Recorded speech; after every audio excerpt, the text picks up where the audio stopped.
नमस्कार दोस्तों, स्वागत है आप सभी का हमारे YouTube चैनल ओम भक्ति स्टोरी पर।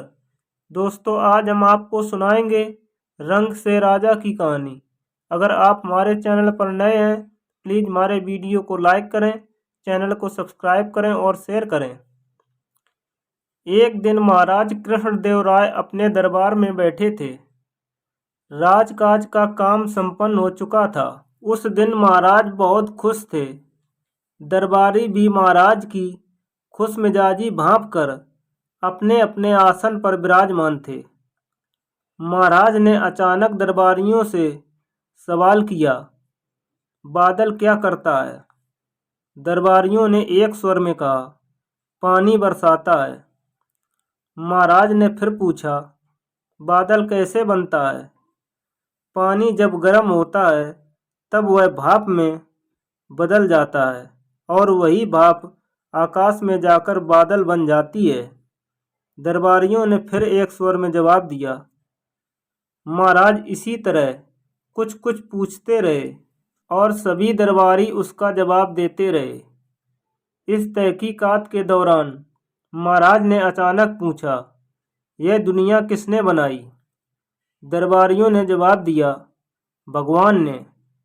महाराज ने फिर पूछा, भगवान क्या करते हैं? इस प्रश्न के साथ ही दरबार में सन्नाटा छा गया। महाराज कृष्णदेव कुछ देर तक दरबारियों को देखते रहे, लेकिन जब कोई भी दरबारी कुछ नहीं बोला, तब उन्होंने दरबारियों को प्रेरित करते हुए कहा, भाई आप सभी इतने विद्वान हैं, कोई तो कुछ बोलो। इसके बाद भगवान के कार्य को लेकर दरबारियों में बहस सी होने लगी। किसी ने भगवान को दुनिया के कार्य व्यापार चलाने वाला बताया, तो किसी ने कहा कि आदमी के कामकाज में भगवान कोई दखल नहीं देते।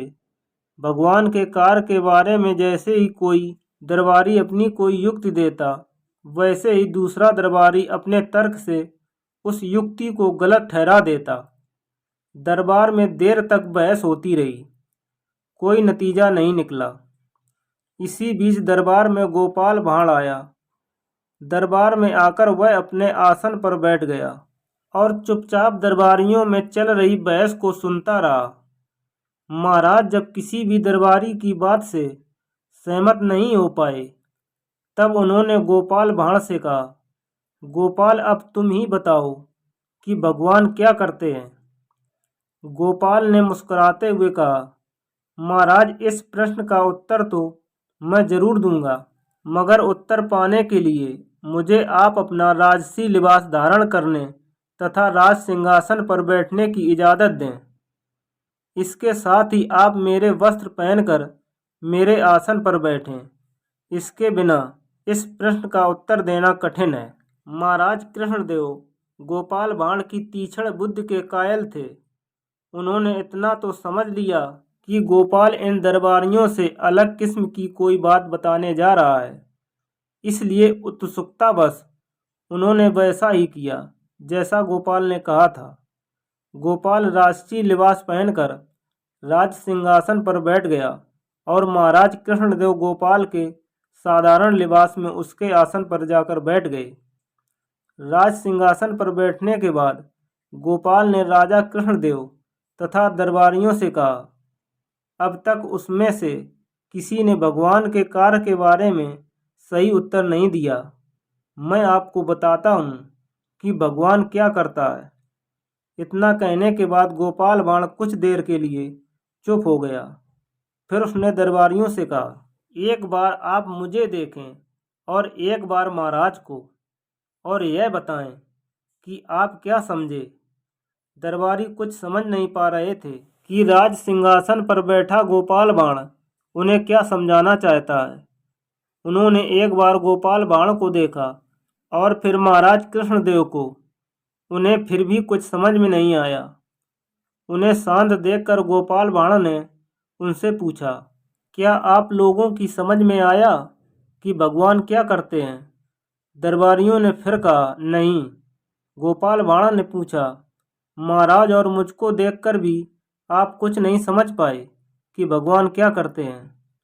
दरबारियों ने जवाब दिया, नहीं। महाराज कृष्णदेव उतावले हो रहे थे।